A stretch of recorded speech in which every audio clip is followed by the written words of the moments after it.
Salut les 20 joueuses et 20 joueurs, ici Swatch, bienvenue dans cette 20 jeux d'explication des règles de Oath, Chronicles of Exile and Empire, ou l'inverse, qui est un jeu de Cole World illustré par Kyle Ferrin. Cole World qui est un auteur assez bien connu dans le monde, qui a fait plusieurs jeux, dont deux monstres sacrés, un qui s'appelle Pax Pamir et l'autre qui s'appelle Root, qui est évidemment son grand jeu à succès. Ici encore, il continue dans un style de jeu un peu atypique, original, un jeu aussi complexe, difficile à expliquer, donc j'espère que cette vidéo vous y aidera si jamais vous apprenez les règles. En tout cas c'est l'objectif. Difficile à expliquer, difficile à comprendre, vous allez voir, vous allez devoir lire les règles plusieurs fois. Il y a 2 livrets, plus des feuilles, plus des cartes qui vont vous expliquer les règles. Déjà la mise en place par exemple, elle est indiquée à 4 endroits différents dans les règles. Donc, dans les règles, 3 endroits, plus encore un endroit sur les cartes. Donc déjà la mise en place, tout n'est pas expliqué d'ailleurs dans la mise en place. Une mise en place pour 2 joueurs, pour 1 joueur, pour 3 joueurs n'est pas expliquée. Donc il faut un peu sucer de son pouce. Même chose pour les règles. Les règles sont écrites à différents endroits. Il y a d'abord un endroit succinct, puis il y a un autre endroit un peu plus long, puis il y a un troisième endroit où normalement on trouverait tout. Mais on ne trouve pas tout. Donc on tombe des fois sur des interrogations. On ne connaît pas, on ne sait pas. Il faudra aller voir des facs. Il faudra d'ailleurs poser des questions dans les facs. Donc voilà, pas évident. Il faut le savoir. Il faudra un peu d'effort de la part des joueurs pour déchiffrer tout ça. Un jeu aussi atypique parce que c'est un jeu, je dirais un peu dans la même veine de Feu Doom, un jeu un peu d'aventure avec des jets de dés, on va faire des combats, etc. Mais en même temps totalement différent. On n'est pas sur une carte, voilà, et on fait d'autres actions, d'autres types d'actions. Donc voilà. Un jeu de 1 à 6 joueurs, donc on peut jouer en solo, on peut jouer à 2, on peut jouer à plus, mais je vous le conseille quand même à partir de 3 joueurs. C'est là où le jeu prendra toute son ampleur parce que chacun va faire des rôles un petit peu si, j'ai dit Feu 2, mais toujours en restant dans plus ou moins le même thème, fief. Il y a un peu un côté fief où on va pouvoir endosser des rôles, gagner aussi avec Root, on va pouvoir gagner de différentes façons, un peu comme dans Root avec des cartes aussi qu'on va piocher qui va nous donner d'autres objectifs de jeu, donc un petit peu tout ça. Mais aussi des rôles, un rôle que vous allez endosser qui va vous donner certains pouvoirs et certaines façons de gagner. Alors, comment se joue le jeu? Donc d'abord, les joueurs vont se répartir les rôles. Donc il y a un joueur qui va prendre le rôle du chancelier et tous les autres vont prendre le rôle d'exilé. Donc c'est un petit plateau spécial pour le chancelier et chacun va avoir un petit plateau exilé. A noter que je vous explique ici la mise en place de votre première partie parce que le jeu est legacy, mais legacy non destructeur, et à l'issue de vos parties peut-être que ça va changer, peut-être que certains joueurs ne seront plus exilés, etc. Mais j'y reviendrai à la fin de cette vidéo. Donc un joueur prend le rôle du chancelier, les autres d'exilé. Le jeu se joue entre 5 et 8 tours de jeu. Ça se voit ici. Donc, premier tour, deuxième, troisième, quatrième. À la fin du 5e tour, donc au début, à la fin du 5e tour, on va vérifier si le chancelier a gagné. Et puis là aussi, s'il n'a pas gagné là, on va encore vérifier ici, encore vérifier là. Et puis à la fin ici, on verra si un joueur l'emporte. Un joueur l'emporte de toute façon. Donc, comment est-ce qu'on va vérifier ça? En fait, d'abord, lors de la mise en place, on va prendre une des 4 cartes objectifs de jeu. Lors de votre première partie, ce sera celle-ci qui sera utilisée. Et celle-ci, elle dit quoi? Que le housekeeper est celui qui roule le plus de sites. Donc, rouler, c'est dominer, c'est contrôler. Le plus de sites. C'est quoi un site? Alors, dans Oath, vous avez 3 régions. Vous avez la région ici de Cradle, les provinces, et le Hinterland. Ça, c'est les régions. Et chaque région comporte différents sites. Donc 3 sites pour l'Interland, 3 sites pour la province et 2 sites pour le Cradle. Donc, contrôler, c'est quoi? C'est avoir une bande de guerriers, ça ce sont vos bandes de guerriers, d'avoir vos bandes de guerriers sur la carte du site. Il ne peut y avoir qu'un seul type, donc ceci n'arrivera jamais dans le jeu. Donc, s'il y a une bande de guerriers, c'est qu'un seul joueur. Donc, le joueur ici, mauve, qui est en fait le chancelier, contrôle actuellement 1, 2, 3, 4 et 5 sites, et le joueur exilé jaune ici en contrôle 1. Donc ça c'est contrôler un site. Donc pour le moment, dans cette configuration-ci, bien vous voyez que le chancelier, c'est lui qui contrôle le plus de sites. Donc comme il contrôle le plus de sites, il reçoit la tuile Housekeeper. Et donc, à la fin du 5e tour, si le chancelier contrôle la tuile Housekeeper, il va jeter le dé mauve. Donc, il est où le dé mauve? Ah voilà, merci Phil. Donc, il va jeter le dé mauve. S'il fait 6, il gagne immédiatement la partie. S'il ne fait pas 6, ben on passe au tour suivant, on fait le tour. À la fin du tour, si le chancelier est toujours le Housekeeper, il rejette le dé.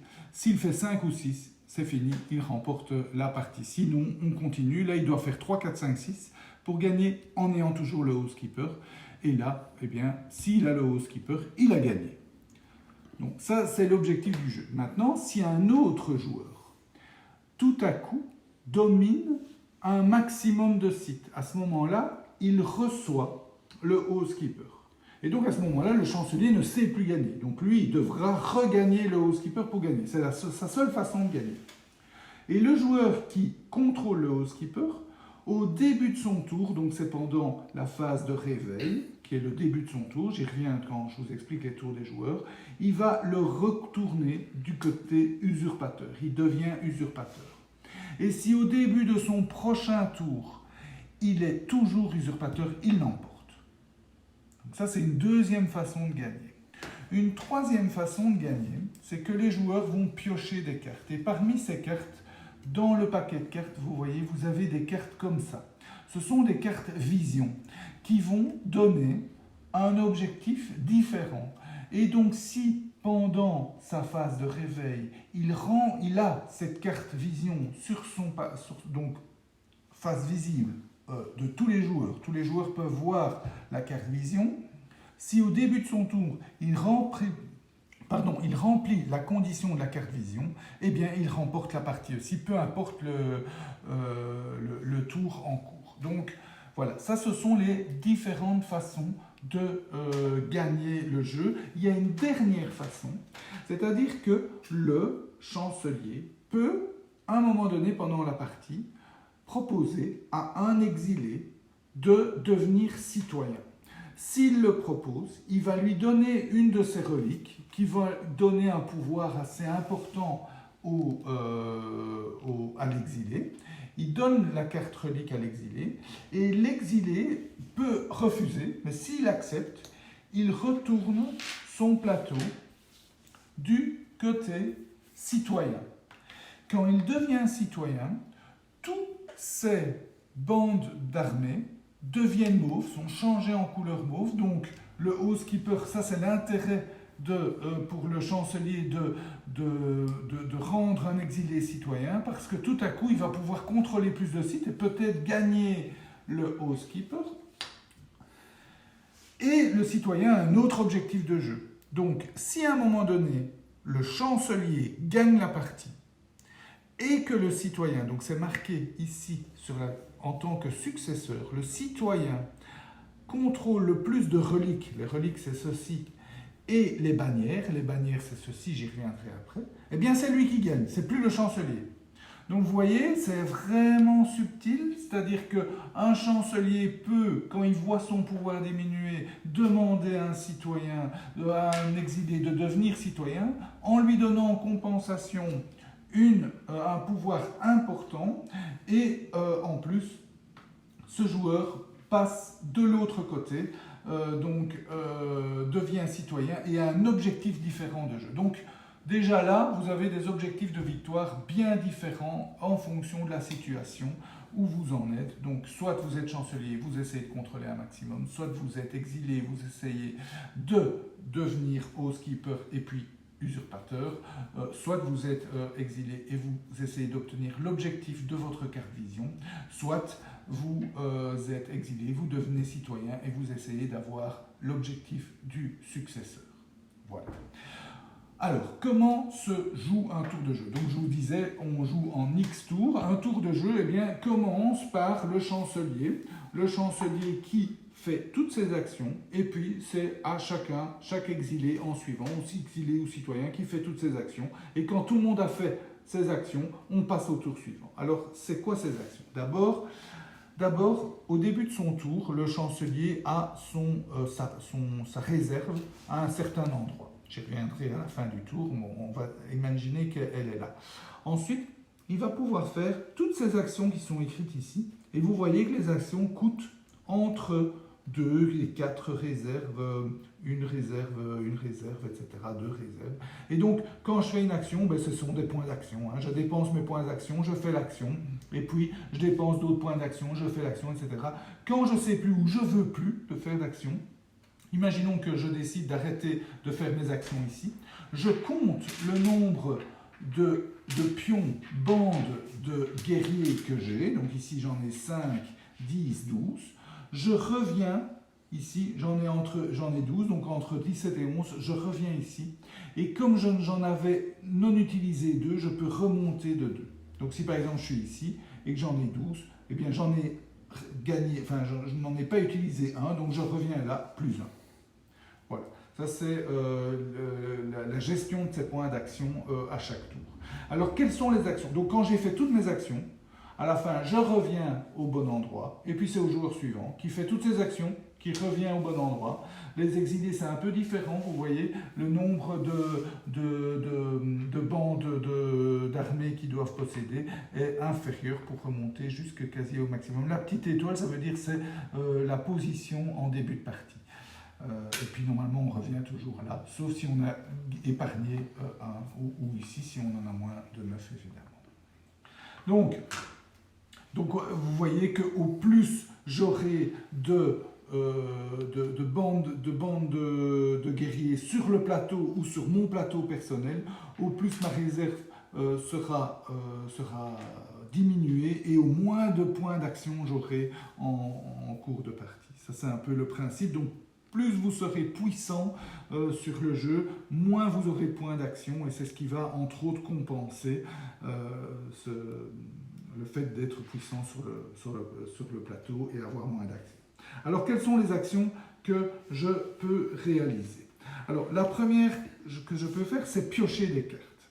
Alors piocher des cartes coûte entre 2 et 4 réserves, donc 2 jusqu'à 4. Comment est-ce que ça coûte? Eh bien, on regarde, donc chaque joueur a un pion qui lui représente. Donc on regarde où se trouve le pion et on pioche normalement, et alors on choisit où on pioche. Soit on pioche dans la défausse de la région où se trouve son pion, donc par exemple celui-ci, la défausse est vide, donc il ne sait pas prendre là, soit on prend dans le paquet de cartes. Quand on prend dans la défausse, c'est marqué ici, ça coûte toujours 2 points d'action. Vous voyez, dans la défausse, ça coûte toujours 2 points d'action. Tandis que quand on prend dans le paquet de cartes, ça va dépendre de ce marqueur. Donc en début de partie, ce marqueur est là, et donc ça sera 2 cartes. 2 points d'action pour piocher dans le grand paquet. Mais au fur et à mesure que ça va monter en cours de partie, ça va coûter 3 points d'action, voire même 4 points d'action que de piocher dans ce paquet, ce qui est très cher évidemment. Alors, comment est-ce que ça va augmenter? En fait, quand on pioche une carte, on doit les piocher une par une. Donc imaginons que je sois ici, je vais piocher, donc je vais dépenser 3 points d'action pour piocher 3 cartes. J'en pioche une, et vous voyez, le dos est différent quand c'est une carte vision. Quand c'est une carte vision, il y a 2 choses qui se passent. D'abord, on déplace ce marqueur-là, donc c'est comme ça que le marqueur est déplacé. Et la deuxième chose, c'est que je dois m'arrêter dans ma pioche. Donc ici, je ne peux piocher que 2 cartes, pas 3 cartes. Je prends les cartes dans ma main et j'ai le choix. Donc il y en a une des deux que donc, imaginons que c'est moi le chancelier ici, imaginons que ce soit comme ça. Donc, il y en a une des deux, j'ai le choix. Soit je la pose dans le site où je suis, elle est disponible pour tous les joueurs, soit je la pose dans ma réserve de conseiller, donc ici. Soit je la pose dans ma réserve de conseiller. Alors, si je la pose ici, dans le site, il y a deux choses. D'abord, je dois respecter la condition du site. Vous voyez, le site ici, c'est maximum 2 cartes. Donc, s'il y a déjà 2 cartes, hein, c'est pour ça que je l'ai vite enlevé dans mon exemple, je ne peux pas déposer là. Il y a 2 cartes, je ne sais pas les défausser, je ne sais pas déposer une carte. S'il n'y a qu'une seule carte, eh bien, je peux en mettre une.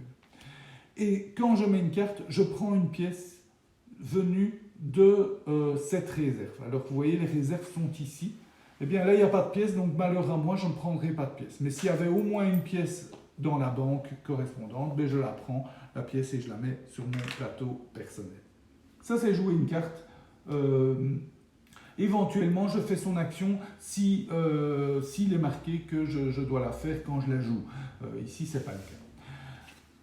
Deuxième chose, c'est que je peux mettre la carte chez moi. Alors j'ai deux façons de la mettre chez moi. Là aussi, je dois respecter, vous voyez, j'ai maximum 3 cartes. Je ne peux pas en mettre plus. Mais là, il y a quand même une différence, c'est que s'il y a une carte, si c'est déjà à 3, bien je peux la mettre et en défausser une des 3, la mettre dans la défausse et mettre celle-ci à la place. La carte que je mets, je peux la mettre face cachée ou face visible. Si elle est face visible, ben, je peux bénéficier de son effet quand je veux, enfin quand c'est possible par rapport à cet effet. Si elle est face cachée, ça me permettra de la jouer n'importe quand, ultérieurement, dans ce tour-ci ou dans un autre tour, gratuitement, sans dépenser point d'action. Donc ça, c'est l'avantage, c'est que ben voilà, vous en bénéficiez pas, vous la mettez, mais vous attendez le moment propice ou le moment ou l'endroit propice où vous êtes pour la jouer face visible. Et quand vous la jouez face visible, vous pouvez la jouer face visible dans votre réserve ou même dans le lieu où est votre pion. Donc ça, c'est les deux façons. Attention, les cartes que vous avez piochées, vous les mettez dans la défausse. Alors, quelle défausse? C'est en fonction d'où se trouve votre pion. C'est toujours la défausse d'après. Donc, si votre pion est ici en province, vous mettez les cartes piochées dans le hinterland. Si vous étiez dans le hinterland, vous les mettez dans le cradle. Et si vous étiez dans le cradle, vous les mettez en province. Donc voilà, ça c'est la première action, c'est piocher. Et comme je vous dis, ben, ça dépend de la valeur du pion ici, vision, le nombre de points d'action que vous dépensez. La deuxième action, c'est muster, en gros c'est enrôler des nouvelles troupes. Donc pour muster, il faut, à l'endroit où vous êtes, dans le site où vous êtes, vous devez payer une pièce que vous mettez sur une carte vide. Donc si cette carte avait déjà des pièces, ben, vous ne pouvez pas le faire, vous devez changer sinon vous mettez la pièce sur une carte vide et vous pouvez engager 2 warbands, donc 2 bandes de guerriers, que vous mettez sur votre plateau personnel. Ça, c'est la deuxième action que vous pouvez faire. La troisième action, vous pouvez faire un échange. Alors, faire un échange, c'est mettre soit un livre des secrets, hein, c'est un secret sur une carte, et en échange, vous gagnez une pièce plus une pièce par carte dont le symbole correspond qui se trouve dans vos conseillers. Donc dans cet exemple-ci, je mets un bouquin, un secret, et je gagne 3 pièces. 2 pièces pour les 2 cartes qui correspondent, plus une pièce pour le... Et je prends les pièces dans la banque correspondante. Donc ici, ben, c'est très mal joué puisque la banque est vide, mais imaginons qu'il y avait ces pièces-là. Eh bien, je prends les 3 pièces de la banque que je mets sur mon plateau personnel. Ça, c'est le premier échange que je peux faire. Le deuxième échange que je peux faire, c'est mettre 2 pièces sur une carte et prendre un bouquin des secrets par carte qui correspond dans ma réserve. Donc ici, je prendrai dans le stock deux livres des secrets que je mettrai dans mon stock. À noter que si j'ai aucune carte qui correspond, ben, quand je fais cette action, je ne gagne aucun livre. Donc ça ne vaut pas la peine. Par contre, quand je fais l'action et que j'ai aucune carte qui correspond, mais que je fais l'inverse pour gagner des pièces, j'en gagne au moins une, puisque je gagne une pièce, plus une pièce par carte correspondante, tandis que dans l'inverse, on gagne autant de bouquins qu'on a de cartes correspondantes. Voilà, ça c'est l'action faire un échange. À noter encore que les cartes doivent être vides. Donc si par exemple j'avais mis une pièce ici pour gagner 2 bandes de guerriers, je mets 2 pièces ici pour gagner 2 livres des secrets, ben c'est fini les échanges, je ne sais plus mettre puisque les cartes doivent être vides. Quatrième action que je peux faire, c'est recover, donc découvrir on va dire. Alors, j'ai le choix entre 3 choses. La première, c'est si le site que j'ai contient une relique, je peux l'acquérir. Donc, je prends la relique et je la mets chez moi. À noter qu'une action gratuite, c'est de la regarder face visible. Oui, pardon, de fait. Merci. Donc ici, c'est pas possible parce qu'en fait, ce que j'ai pas expliqué, c'est que les sites sont mis au début de la partie face cachée. Quand on arrive sur un site, on retourne le site face visible et on fait ce qu'il est marqué. En l'occurrence ici, le R veut dire qu'il faut mettre une relique face cachée. Et pour acquérir la relique, il faut payer ce qui est marqué ici. Et ici, c'est mettre un livre de secrets dans la réserve générale. Et à ce moment-là, je gagne la relique. À noter qu'une action gratuite, quand on est à un endroit où il y a une relique, c'est de regarder la relique. Donc on peut d'abord la regarder pour voir si elle nous intéresse. Si elle ne nous intéresse pas, on la laisse là. Sinon, on paye le bouquin et on la prend et on la met chez nous. Et ça nous donne un pouvoir souvent très intéressant. Donc, ça, c'est l'action, oui, recover. Donc, la première façon de recover, c'est de gagner la relique qui se trouve où se trouve notre pion. La deuxième, c'est de gagner une bannière. Donc, le jeu contient que 2 bannières, hein, il n'y en a pas plus, c'est pas caché.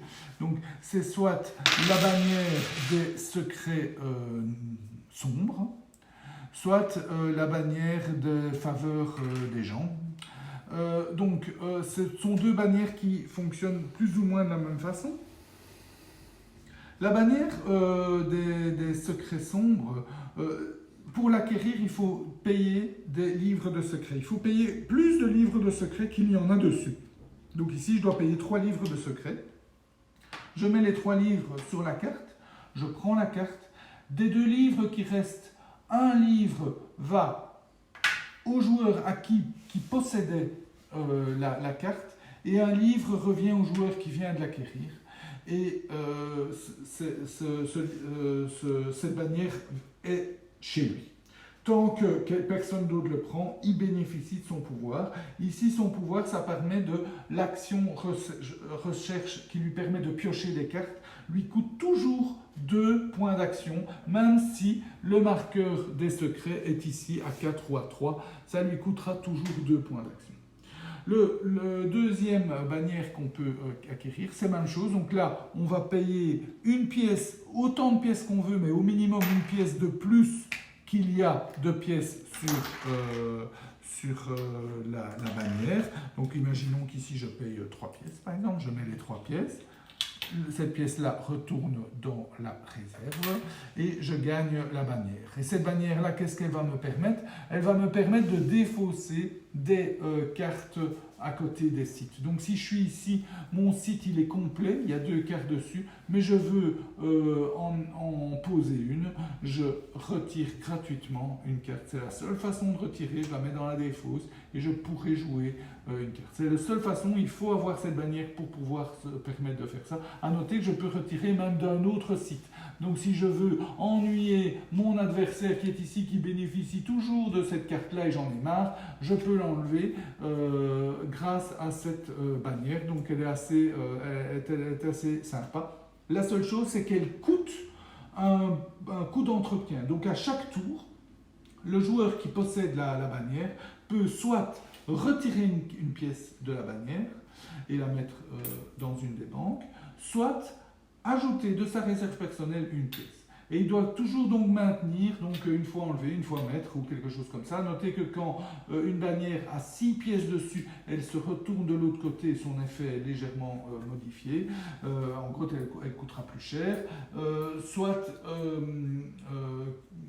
ouais, voilà, donc elle peut être retournée et elle ne peut jamais contenir moins d'une pièce. Donc on ne peut pas enlever la dernière pièce. Voilà, ça c'est la quatrième action de recouvrir. Donc recouvrir soit une relique qui se trouve là, soit une des bannières pour un point d'action. Campaign, c'est l'action d'attaque. Donc ici, ici c'est un mauvais exemple puisque on peut.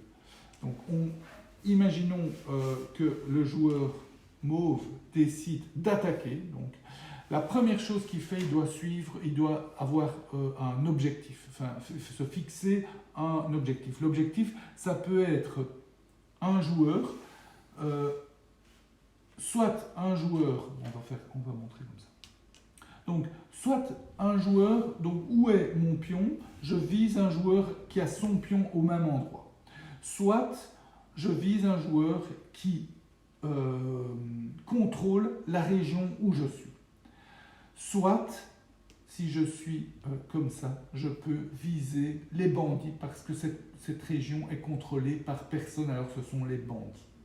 Je vais d'abord expliquer ici, c'est plus simple.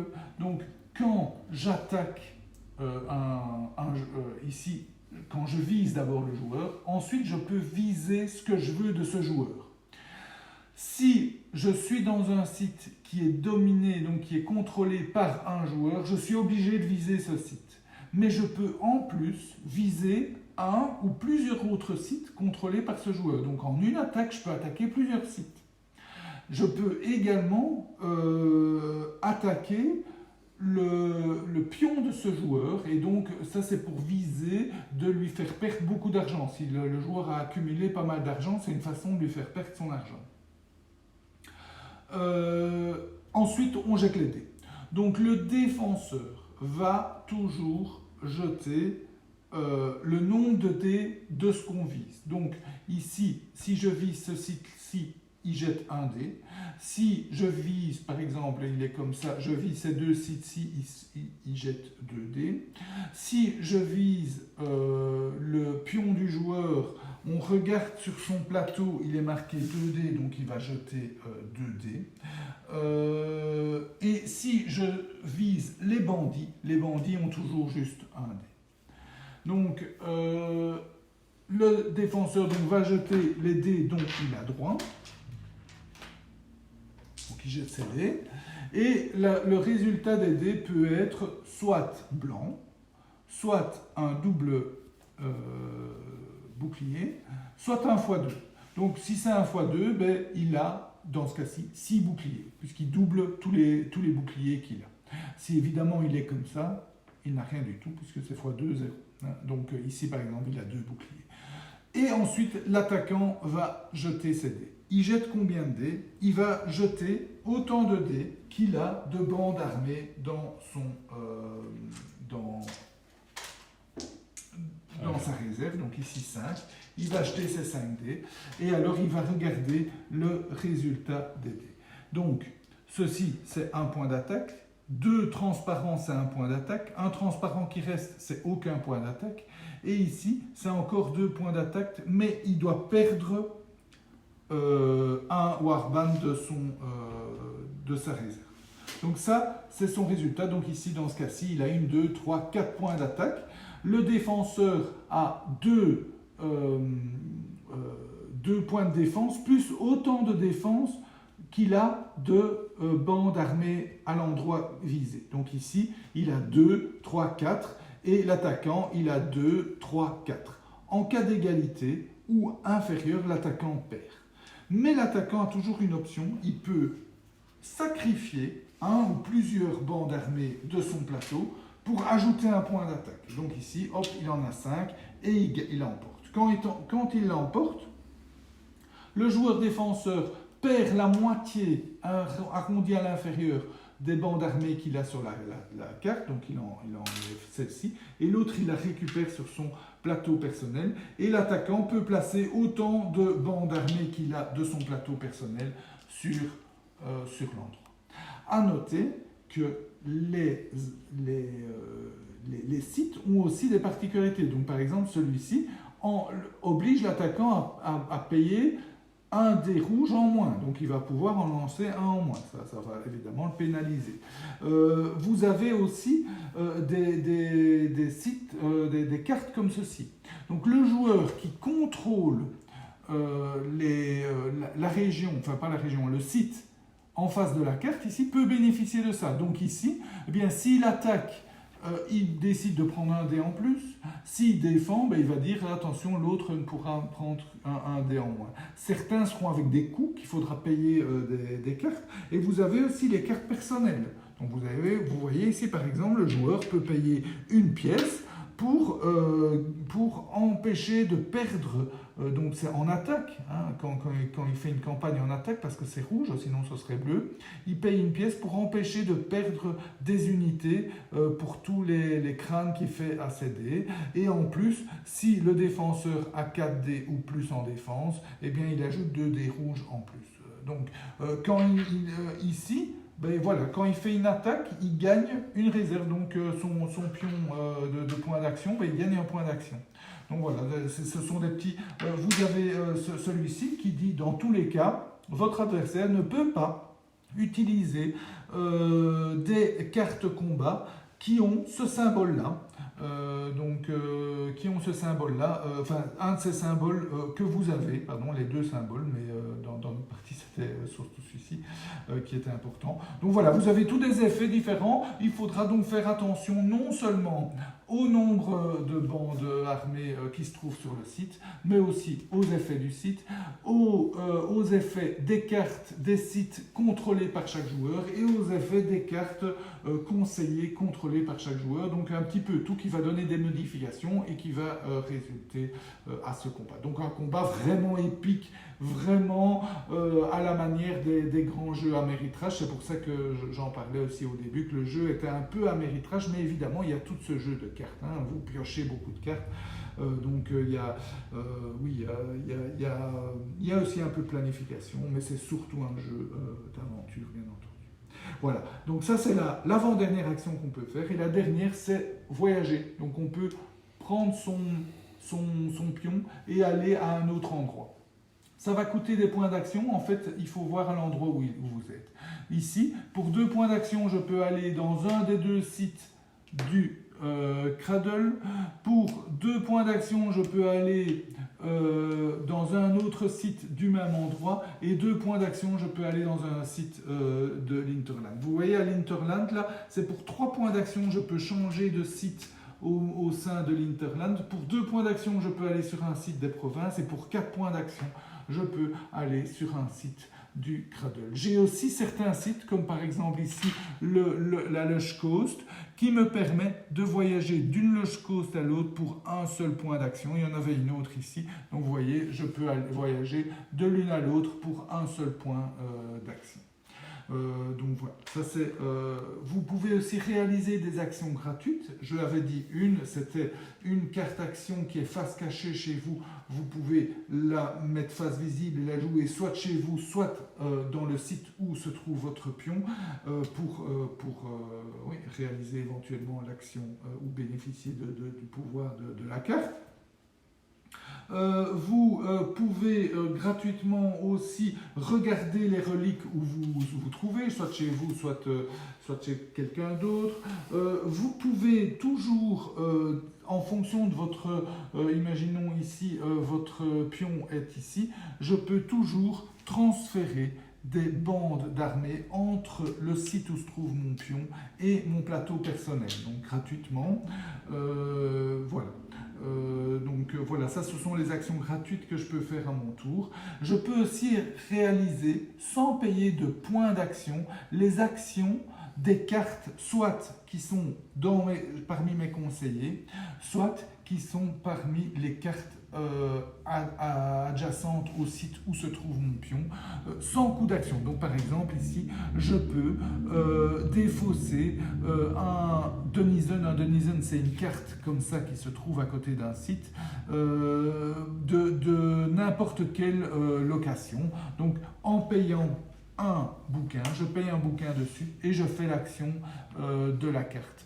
Donc voilà, donc ça ce sont les actions que je peux faire à mon tour. À la fin de mon tour, toutes les pièces qui se trouvent sur les cartes retournent dans les banques correspondantes. Donc ici dans cette banque-ci et ici dans cette banque-là. Mais tous les livres des secrets retournent chez moi.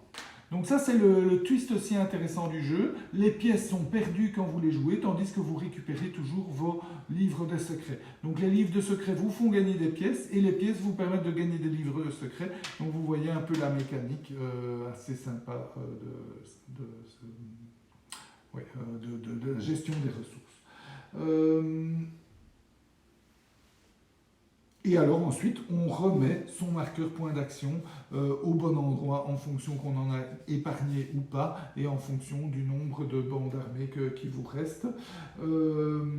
Et voilà. Et ça, c'est la fin du tour. Quand mon tour est fini, c'est au tour suivant. Quand tout le monde a joué, on passe le marqueur au tour suivant. Et voilà, je vous ai tout expliqué. Voilà donc Oath, un jeu très complexe, j'espère que vous avez suivi, un jeu très complexe, un peu assez original dans ses mécaniques, comme Cold World sait le faire, toujours des trucs un peu originaux, mais très très agréable, épique, hein. Le hasard, il y en a plein, on va piocher beaucoup de cartes à son tour, on va essayer d'en piocher beaucoup pour avoir des combinaisons entre cartes qu'on a, entre les cartes qui sont sur les sites. Sur les sites, tout le monde peut profiter des cartes, donc ça c'est le petit twist intéressant, c'est que vous allez voyager d'un site à l'autre peut-être pour profiter des bénéfices des cartes, pour les contrôler aussi, contrôler les sites, puisque c'est le nerf de la guerre.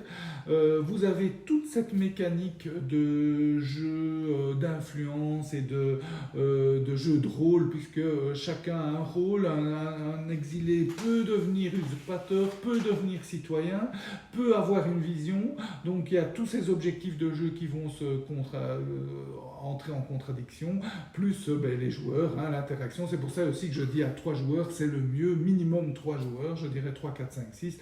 6, ça deviendra long. Hein, le jeu, il faut compter plus ou moins 2 heures de jeu, mais en fonction des joueurs, ça peut aller jusqu'à 3 heures, ou ça peut être réduit même à 1 heure de jeu. Donc voilà, allez, 3, 4, 5, c'est le nombre idéal. En dessous, vous ratez quand même une partie de la mécanique du jeu. Il y a un automa, hein, pour jouer tout seul, ou jouer à 2. Vous pouvez jouer à 2 avec l'automa. L'automa est assez complexe à maîtriser, donc les règles sont lourdes aussi.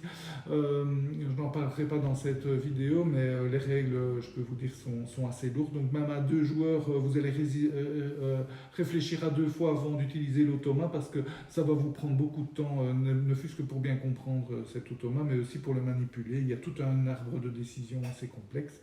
Donc voilà, donc un jeu plutôt qui prend son ampleur au plus de joueurs vous êtes.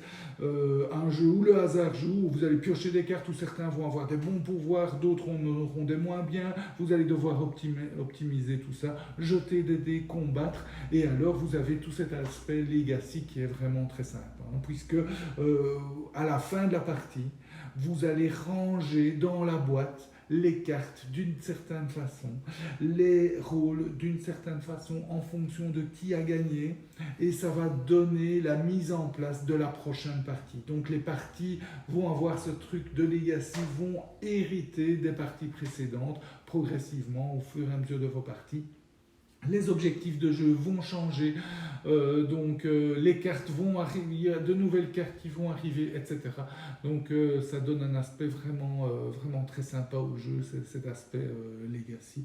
Alors un matériel splendide, je ne sais pas si vous avez vu, mais ici on a acquis la version Deluxe de Kickstarter, donc un plateau en néoprène, vous avez des superbes pièces en métal, vous avez tout est en bois. vous avez les petits bouquins ici. Donc ça, ce sont la version Kickstarter, ce sont les petits bouquins, les pièces en métal et le plateau en néoprène. Pour le reste, les jeux de base contiennent les mêmes éléments. Voilà, c'était donc la dégustation de Oath, Chronicle of Empire and Exile. J'espère que la dégustation vous a goûté. Je vous souhaite de bien vous amuser. Santé et à bientôt.